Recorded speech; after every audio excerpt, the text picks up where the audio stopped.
Hi everyone. आज हम बात करने वाले हैं माय मदर एट 66 का, जो कि हिंदी में समरी हम स्टार्ट करेंगे, जिसको कंप्लीट किया है कमला दास के द्वारा। तो चलते हैं गाइस। माय मदर एट 66 जो कि भारतीय कवियत्री कमला दास द्वारा लिखी गई एक कविता है। यह अपनी माँ के लिए वक्ता के गहरे प्रेम और उम्र बढ़ने और मृत्यु की अनिवार्यता के एहसास की एक मार्मिक अभिव्यक्ति है।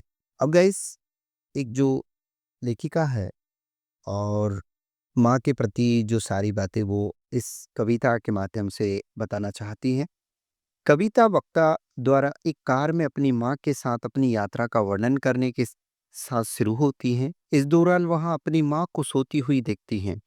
वक्ता नींद में अपनी माँ की भेद्यता और लाचारी को देखती हैं और महसूस करती हैं कि उसकी माँ अब बूढ़ी हो रही है। वक्ता को दुख और नुकसान का एहसास होता है, यह महसूस करते हुए कि उसकी माँ हमेशा उसके साथ नहीं रहेगी। देखिए गाइस, हर एक व्यक्ति को पता है कि एक बार जन्म होता है तो श्योरली हमें जाना ही होता है। आए हैं तो जरूर हमें जाना होगा। उसी प्रकार जो वक्ता है, वक्ता अपनी माँ को देखती है तो काफी दुखी महसूस करती हैं, क्योंकि उसकी माँ अब उम्र के साथ साथ वो क्या है, एज बढ़ रही थी, बूढ़ी हो रही थी।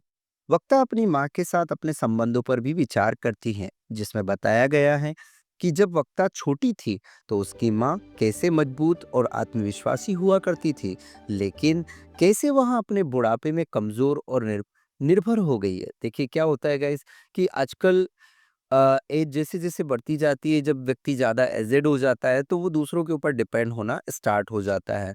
तो वक्ता अपनी माँ के प्रति प्यार और कृतज्ञता की भावना को व्यक्त करती हैं और यह स्वीकार करते हुए कि उसकी माँ हमेशा मुश्किल समय में भी उसके साथ रही। हर माँ-बाप का फर्ज होता है अपने बच्चों के साथ रहना, लेकिन बच्चे ही माँ-बाप को अलग कर देते हैं। ये बहुत एक थोड़ा-सा नेगेटिव पॉइंट है। लेकिन यहाँ पर जो वक्ता है, वो अपनी माँ से काफ़ी अट्रैक्टेड हैं। कविता जीवन की नाजुकता और मृत्यु की अनिवार्यता पर विचार करते हुए वक्ता के साथ समाप्त होती है। वहाँ अपनी माँ को खोने के डर और यथासंभव लंबे समय तक उसे पकड़ने की इच्छा व्यक्त करती हैं और कविता की अंतिम जो पंक्तियां हैं, वक्ता के अपनी माँ के प्रति प्रेम और समर्पण की मार्मिक अभिव्यक्ति है। मैं उसे देखती हूँ, सोई हुई, संतुष्ट, मुरमाई या मुरझाई हुई, सुंदर अभी भी है।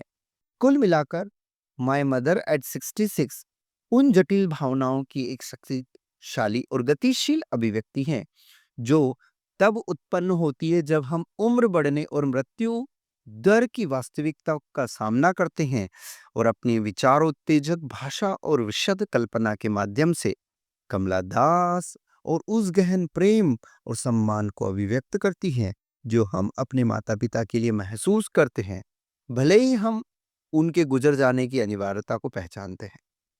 Thank you for watching. मिलते हैं नेक्स्ट वीडियो में, जब तक के लिए टेक केयर।